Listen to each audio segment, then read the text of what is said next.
खलीफा के हम हैं खलीफा हमारा, वो दिल है हमारा आका हमारा, हमारा हमारा खलीफा हमारा, वो दिल है हमारा आका हमारा, वो दिल है हमारा आका हमारा.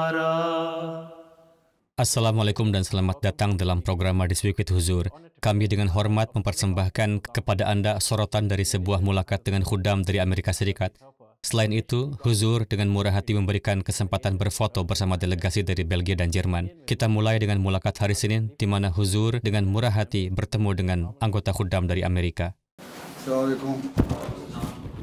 Senin lalu, khudam dari wilayah New York, Amerika Serikat berkesempatan mengadakan mulakat dengan Hadrat Khalifatul Masih Al-Khamis Ayyadahullahu Ta'ala Binasil Aziz.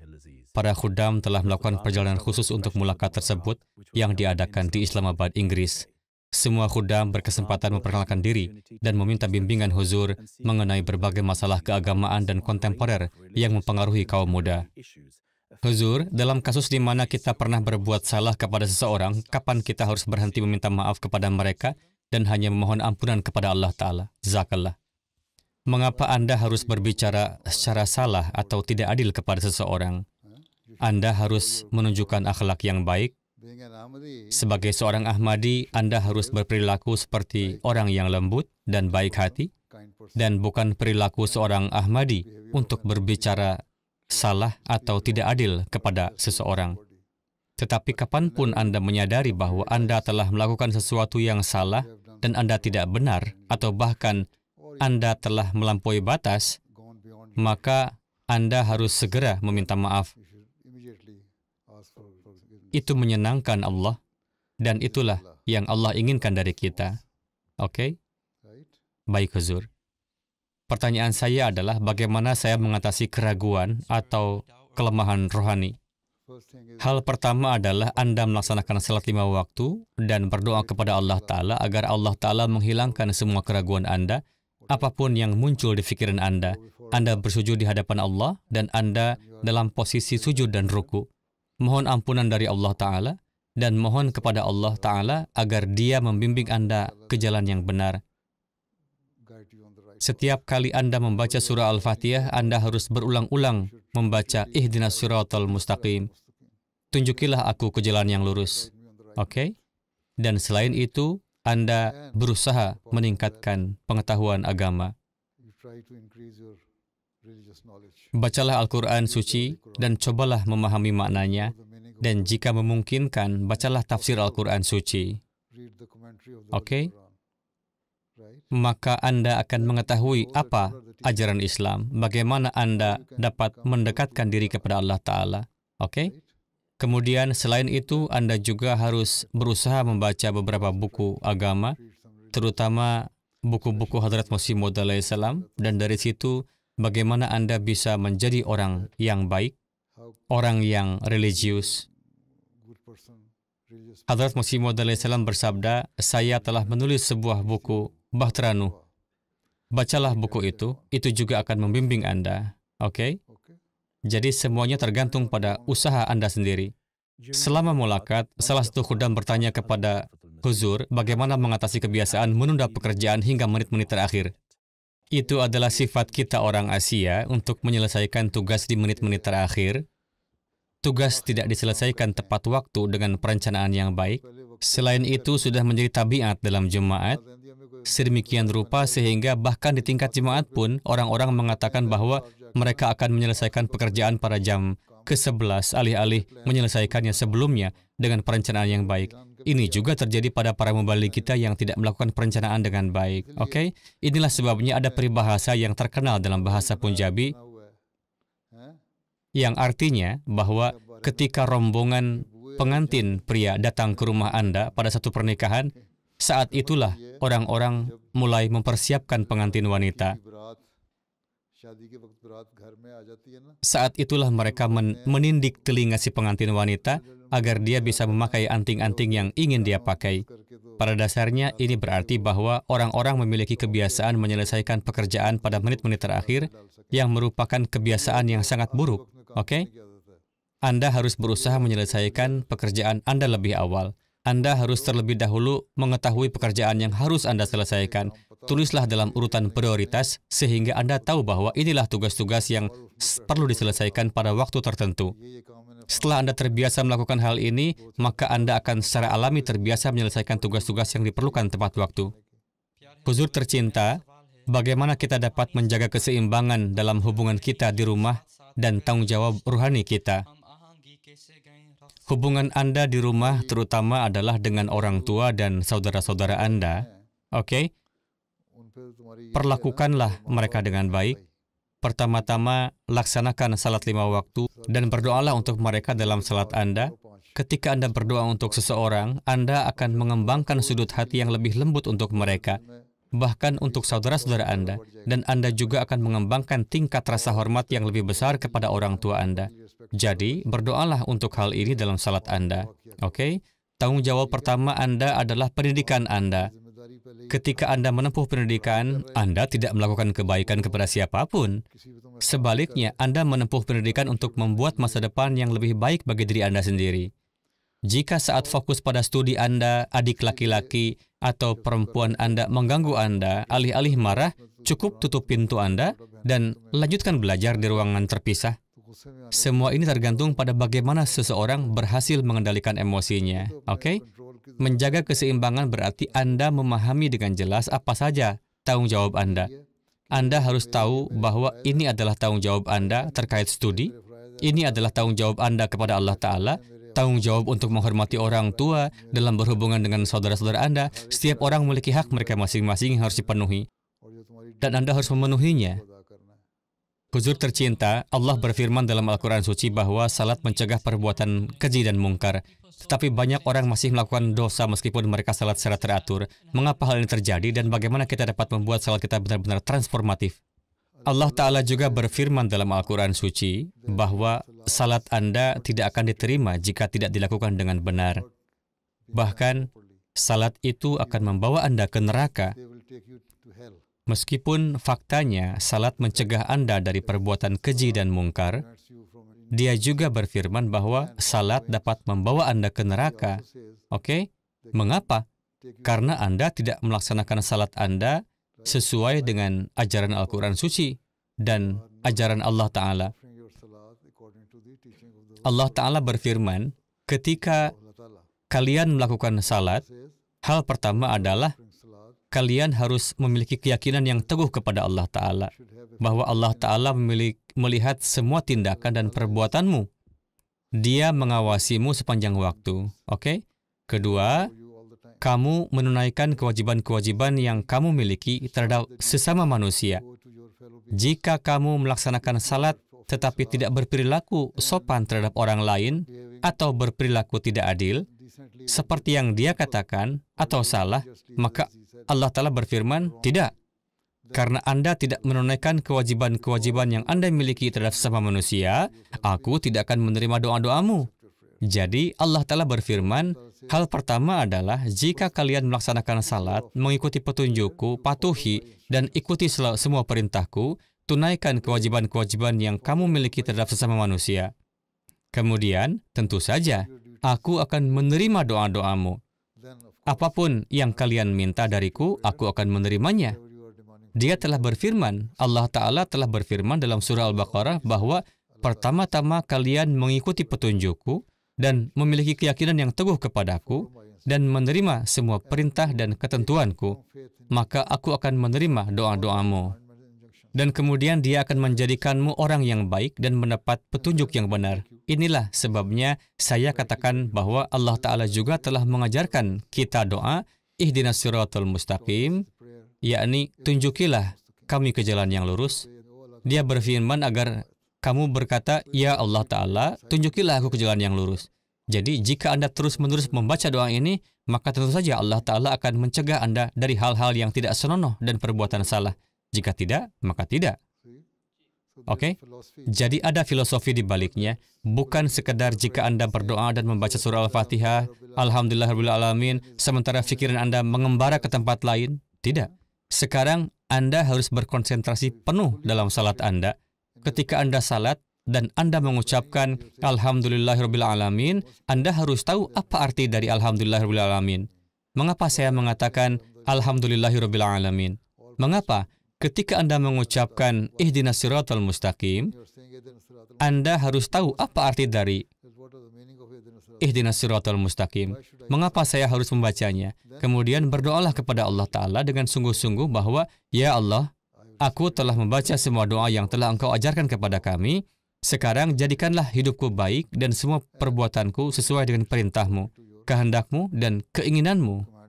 Oke? Maka Anda akan menjadi orang yang baik. Jika tidak, tidak.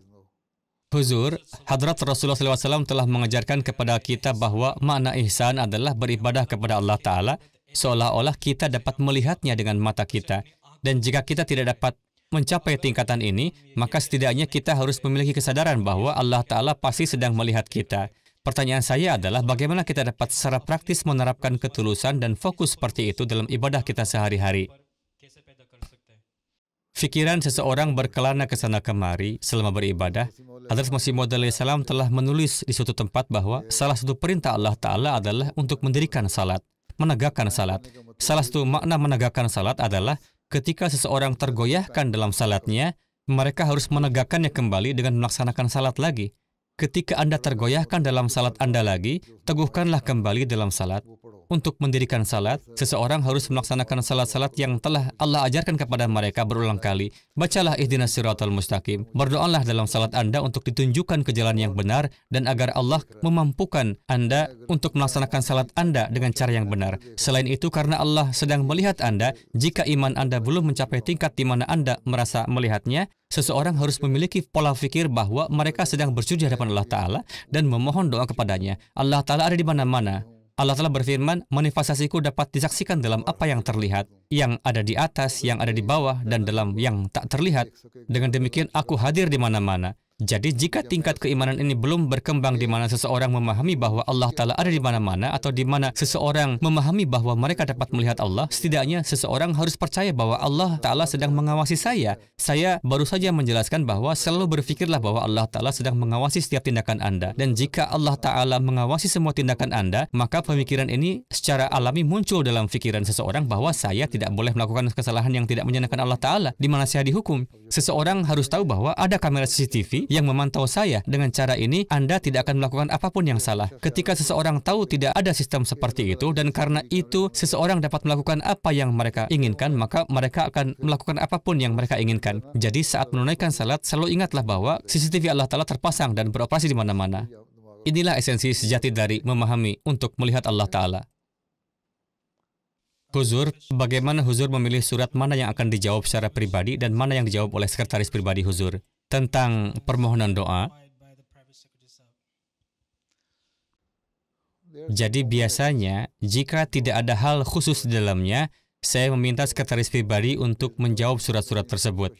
Jika ada surat di mana seseorang membutuhkan bimbingan atau ada masalah khusus yang perlu dibahas atau dijelaskan kepadanya, maka saya sendiri yang menjawabnya. Jika tidak, saya tidak bisa menjawab semua surat yang saya terima. Hampir 30.000 hingga 40.000 surat dalam sebulan. Tidak, saya tidak bisa. Oke? Beberapa surat, saya membaca seluruh isinya secara pribadi. 4 atau 500 surat setiap hari. Dan cukup banyak surat yang diteruskan ke staf kantor saya. Dan mereka membuat ringkasannya. Dan jika tidak ada masalah khusus di dalamnya, maka saya meminta sekretaris pribadi sahib untuk menjawabnya. Jika ada hal khusus di dalamnya, maka saya sendiri yang menjawabnya.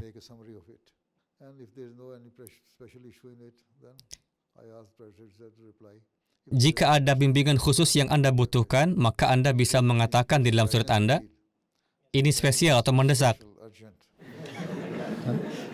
Maka saya akan menjawabnya. Baik Huzur, insya Allah. Huzur, Hadrat Rasulullah SAW bersabda bahwa semua perbuatan kita dinilai berdasarkan niat kita. Huzur tercinta, pertanyaan saya adalah, sebelum melakukan perbuatan baik apapun, bagaimana kita dapat memastikan niat kita murni, sehingga tujuan kita satu-satunya adalah untuk meraih ridha Allah Ta'ala. Bahkan mereka yang tidak beriman kepada Allah Ta'ala, mereka yang ateis, mereka yang tidak beriman kepada agama apapun, atau mereka yang bukan Muslim, Buddha, Hindu, Kristen, Yahudi, masih memiliki moral yang baik dan perilaku moral. Mereka berbicara tentang moralitas, mereka membersihkan hati mereka tidak menyimpan dendam atau memiliki keinginan pribadi, dan mereka berusaha untuk berlaku adil. Oleh karena itu, mereka berbicara dengan niat baik. Dan karena niat baik mereka itulah Allah Ta'ala memberi mereka pahala.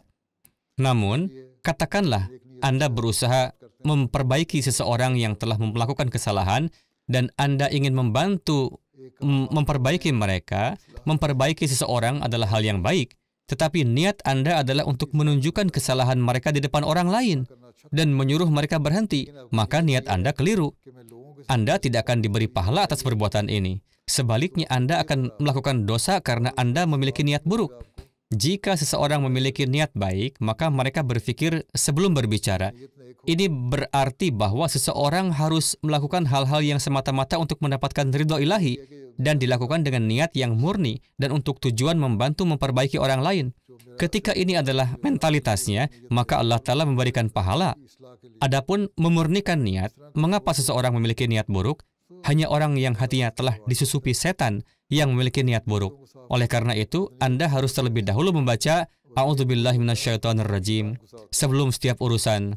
Oke, itulah mengapa Hadrat Masih Maud Islam mengatakan bahwa sebelum Anda mengajukan keluhan tentang seseorang yang melakukan sesuatu, Anda harus berdoa tentang hal itu selama 40 hari dan kemudian mempertimbangkan apakah Anda masih harus mengajukan keluhan atau apakah doa-doa Anda telah menghasilkan perbaikan pada orang tersebut. Oke, jika mereka telah diperbaiki, maka tidak ada alasan untuk mengajukan keluhan. Niat seseorang hanya dapat diketahui oleh individu itu sendiri. Apa yang bisa saya katakan atau beritahukan kepada Anda tentang mereka? Anda harus melihat ke dalam hati Anda sendiri. Terkadang seseorang perlu mengambil keputusan dari hati mereka sendiri. Tidak perlu setiap keputusan harus diambil dari mufti. Oke? Anda tidak boleh bertanya kepada mufti. Sebaliknya, Anda harus mencari keputusan dari hati Anda sendiri tentang apakah sesuatu yang akan Anda lakukan itu bermanfaat atau berbahaya. Apakah Anda melakukannya untuk kebaikan jemaat, atau untuk perbaikan orang lain, atau apakah Anda melakukannya untuk menunjukkan keunggulan Anda sendiri. Jika niat Anda adalah untuk menunjukkan keunggulan diri sendiri, maka tidak ada pahala untuk itu. Sebaliknya, itu adalah dosa. Oke? Seseorang harus merenungkan hal ini sendiri. Seseorang harus memeriksa untuk melihat apa niat mereka. Bagaimana saya bisa memberitahu Anda apa yang ada di dalam hati Anda? Hanya Anda yang tahu dan Allah yang mengetahui kondisi hati Anda. Saya tidak tahu. Kita tidak memiliki pengetahuan tentang hal yang gaib, oke? Jika Anda datang kepada saya dan mengatakan sesuatu, saya mungkin mengatakan bahwa Anda telah mengatakan sesuatu yang sangat baik, sementara niat Anda mungkin berbeda. Mungkin untuk mengejek seseorang atau membuat mereka dihukum. Maka itu adalah urusan antara Anda dengan Allah Ta'ala. Itulah sebabnya Anda harus membaca istighfar dan berdoa sebelum mengatakan sesuatu. Huzur, perusahaan perbankan menjalankan bisnis mereka berdasarkan bunga. Perusahaan kartu kredit hanya mengandalkan bunga.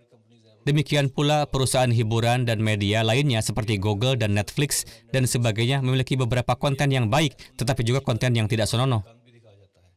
Apakah halal untuk berinvestasi dalam saham perusahaan kartu kredit, bank, dan perusahaan media seperti itu?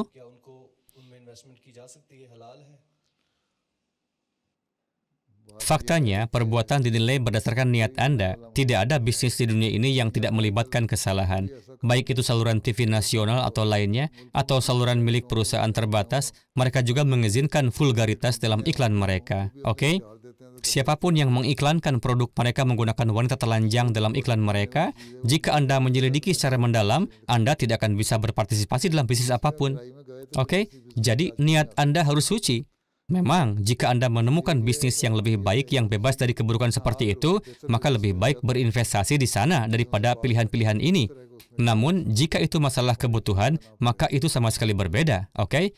Dalam hal makanan, diperbolehkan memakan sesuatu yang tidak halal dalam kasus kelaparan yang mendesak.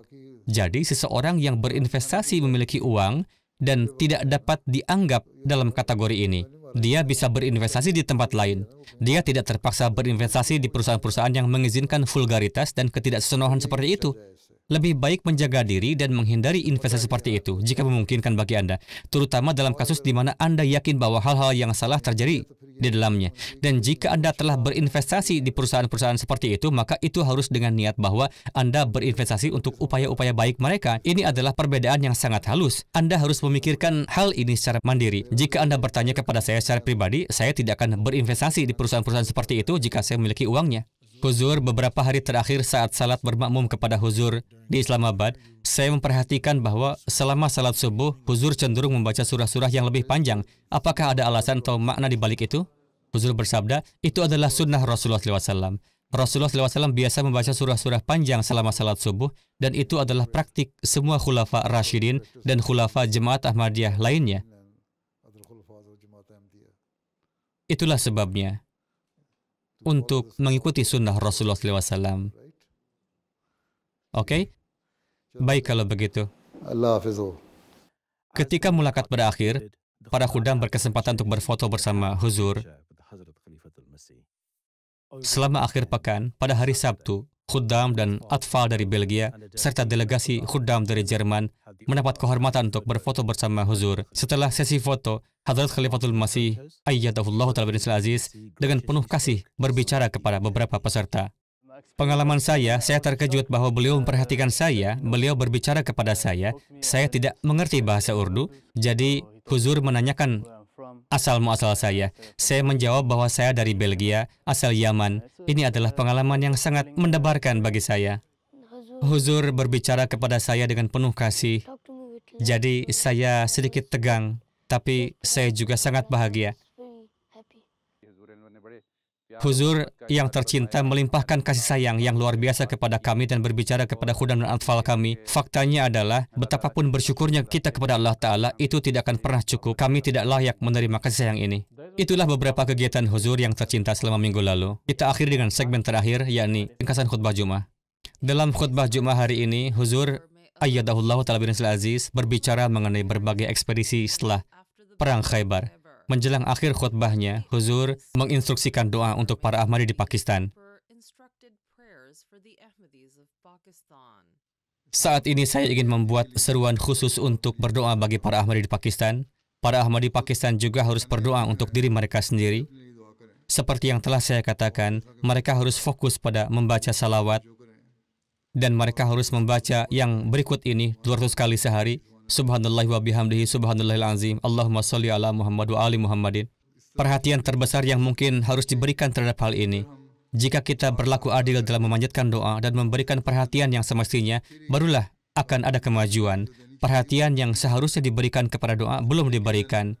Tidak dapat dikatakan seperti yang ditulis oleh beberapa orang kepada saya bahwa doa saja tidak akan mencapai apa-apa dan bahwa sesuatu yang lain harus dilakukan. Tapi apalagi yang harus dilakukan? Senjata kita satu-satunya adalah doa. Sesuatu yang telah saya sebutkan berulang kali dan saya juga telah menyampaikan kutipan-kutipan dari Hazrat Masih Maud alaihissalam. Sangat keliru untuk berpikir bahwa doa tidak akan memiliki efek. Doa adalah solusi bagi keberhasilan kita. Semoga Allah telah memberikan taufik kepada setiap orang untuk melakukannya dan memungkinkan kita menjadi orang-orang yang berlaku adil dalam memanjatkan doa. Jika kita hanya mengatakan bahwa doa tidak akan menghasilkan apa-apa dan kita tidak berlaku adil terhadapnya, maka itu akan menjadi keluhan yang keliru terhadap Allah Ta'ala dari pihak kita. Kita harus istighfar. Hari ini juga terjadi insiden di Karachi di mana para teroris, meskipun mereka mengklaim mewakili Islam, tetapi sebenarnya mereka adalah teroris, menyerang salah satu masjid kita, di mana seorang Ahmadi juga syahid. Innalillahi wa inna ilaihi raji'un. Setelah rincian diterima, maka akan disampaikan juga, insya Allah. Semoga Allah telah menyediakan sarana agar orang-orang kejam ini segera dimintai pertanggungjawabannya.